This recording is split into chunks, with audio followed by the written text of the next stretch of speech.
What you are about to watch may surprise you about where wealth, progress, and modern finance truly come from.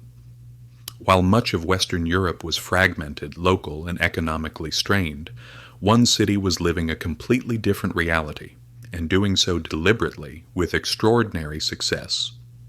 This city was not drifting toward prosperity by chance. It was consciously building it.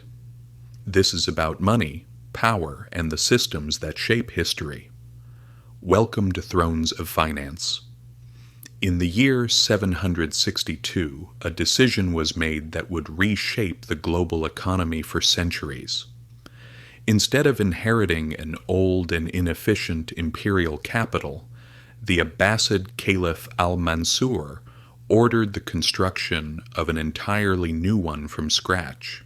This decision was not emotional, it was strategic.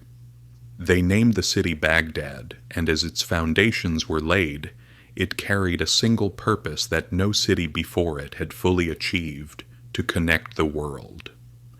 The location of Baghdad was not chosen at random. Positioned along the Tigris River, it sat at the intersection of the most important trade routes of the early medieval world. To the east lay Persia, India, and China. To the south, the Indian Ocean trade network linking East Africa and Southeast Asia. To the west, Byzantium and the Mediterranean.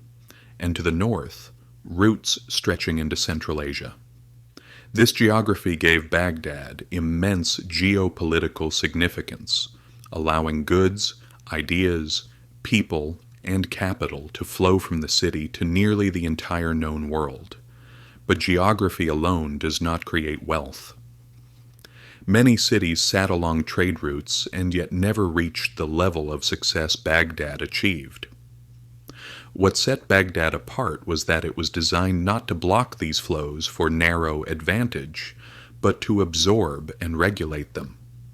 From the beginning, Baghdad was built with a unique infrastructure. Roads, canals, markets, and administrative centers were not afterthoughts added carelessly over time. They were foundational elements of the city itself. The Abbasids were not merely managing land and territory. They practiced a global, carefully considered style of governance. Tax collection, what we would now call constitutional structures, and trade regulations were centralized and remarkably modern by the standards of the time. This progressive system went far beyond the genius of any single ruler. It created trust and stability among the population and surrounding cities. In economic history, trust and stability are among the rarest and most valuable assets. In an age when most people never traveled more than a few miles from where they were born, finance and power in Baghdad operated on a global scale. Merchants speaking different languages traded goods carried from thousands of miles away. Spices from India, gold from Africa, silk from China, valuable furs from the northern lands, and glass and textiles from the Mediterranean. When it came to trade, Baghdad was not dependent on a single source. To say that diversification was first practiced in financial and commercial history by Baghdad would not be an exaggeration. If one trade route was disrupted, another compensated. When one market declined, another rose. The city was not merely participating in trade, it was shaping and governing its own commercial destiny. At the same time, early medieval Europe operated under a very different economic model. Economies there were mostly local, fragmented, and constrained by limited use of money. Wealth certainly existed, but it was not in circulation. It was concentrated in the hands of landowners and a narrow elite. Trade existed, but it is slow, cautious, and often strained. Baghdad, by contrast, knew how to make distant places feel close. It normalized long-distance trade, made it accessible, and laid the foundations of its prosperity that way. That foundation required money, but not only physical currency. It required systems in which money could grow and move. The Abbasid economy used gold and silver coins, but its real innovation lay in what surrounded them. Transporting precious metals across vast deserts and oceans was dangerous and inefficient. To solve this, merchants relied on credit instruments that allowed value to move without moving metal. Early forms of bills of exchange made it possible for a trader to deposit money in one city and withdraw it in another. This allowed capital to circulate faster, more safely, and more efficiently than anywhere else in the world at the time. This system was not accidental. It was the product of sharp and deliberate design.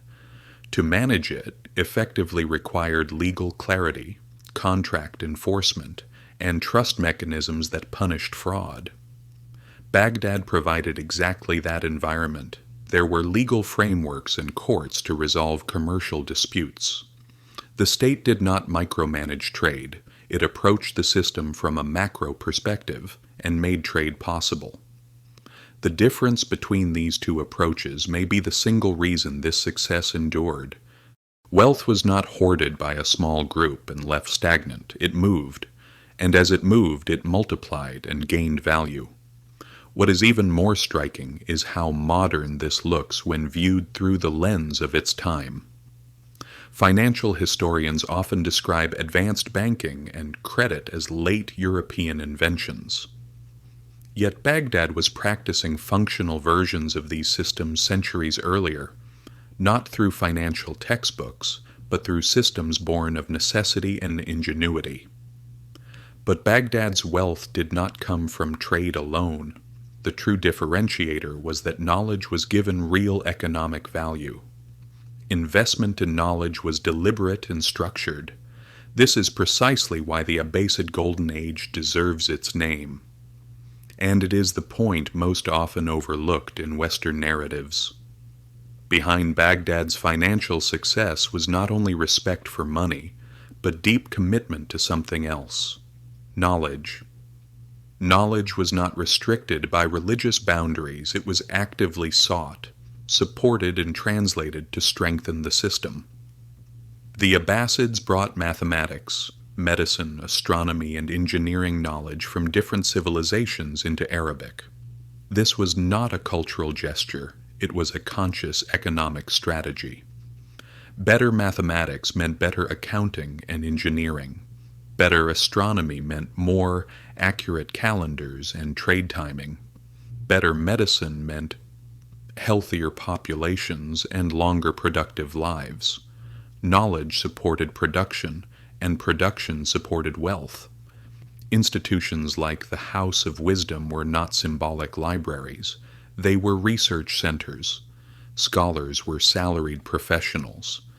Translation of texts from other languages was state-supported.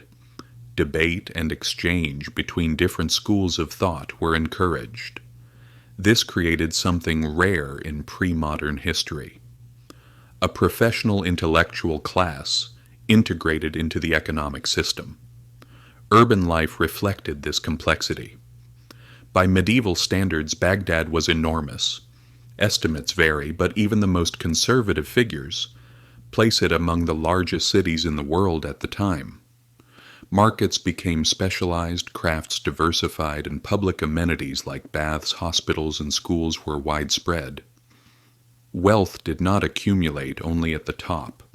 It was distributed across society in functional ways. It was a layered, self-reinforcing ecosystem. By comparison, much of Western Europe after the fall of the Roman Empire saw cities shrink, education decline, and trade regress. Baghdad grew, it centralized, it connected. What emerged was not merely a cultural renaissance, but sustainable prosperity. You might think this story has been romanticized. Of course, the Abbasid world contained inequality, conflict, and political tension. But structurally, the Abbasids internalized something many societies missed. Wealth is an outcome. Systems are what make it possible. Baghdad did not become rich by conquering more land. It became rich by reducing conflict and commercial friction. It lowered the cost of moving goods, money, and ideas. It made complexity manageable. No system is invincible. The Abbasid world eventually fell. But its collapse was neither sudden nor mysterious. It was structural, and that is precisely why it matters. The first cracks did not appear in the markets, but in governance. The caliphate grew too large. Regional governors demanded autonomy. Military leaders gained influence over civilian institutions. Tax revenues fragmented. The systems that produced trust began to erode, not overnight, but gradually. Baghdad stood for centuries. Trade continued. Knowledge flowed. Institutions adapted to changing conditions. The final blow came from outside, but only because the system had already weakened from within. When the Mongols reached Baghdad in 1258, the city no longer had the structural capacity to defend itself. This is no longer just medieval history. It is a lesson about systems. Wealth follows structures, not conquests. Systems that reward connection, trust, and knowledge endure. When they weaken, collapse requires no enemy. If this gave you a new perspective, subscribe to the channel. History still owes you many answers.